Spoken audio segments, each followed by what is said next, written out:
Russian-backed attempt to import American extremism into the UK, defeated. By Daniel Barge. Abortion is a tricky issue, and it's clear to any sane man that British women are not having enough kids, but it's also clear that the kind of women who want abortions are probably the least suitable to be forced to have babies.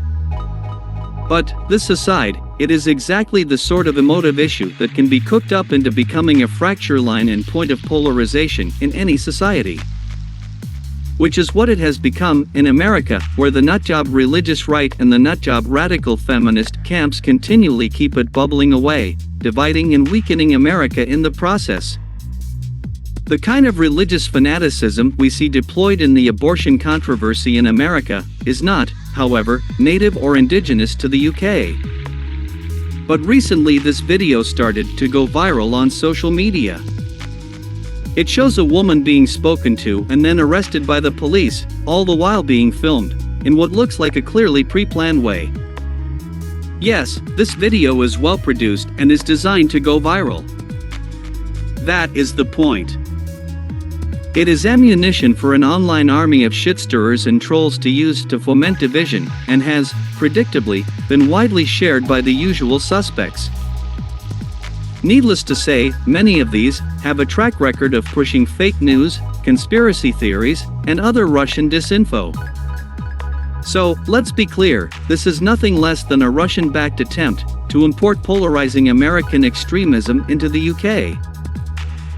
The UK police are frequently criticized, often quite correctly, for their heavy-handed approach, but they are, at least, aware in their higher ranks of how various forms of radicalization are used to destabilize British society. Thanks to a mistaken policy of mass immigration and multiculturalism, this has become extremely fragile and inherently divided over recent decades.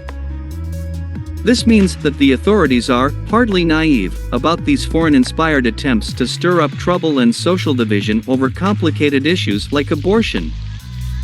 The fact of the matter is that the abortion clinic in this case is in what is described as an abortion buffer zone, in which prayer, as a form of protest and intimidation of the clients visiting the clinic, is banned.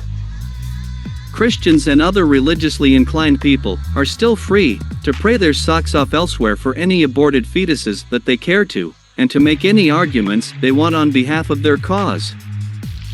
It is not a free speech issue. But, no, this one video is clearly too useful to the social media maggots and their overseas enablers who think, let's open a franchise of that American insanity in the UK. The awareness of the authorities of these divisive tactics and the still generally phlegmatic nature of the Brits will make this a harder proposition than they think. But a story like this will still have its utility, being re-imported back into America to provide yet more ammunition for its simmering culture war.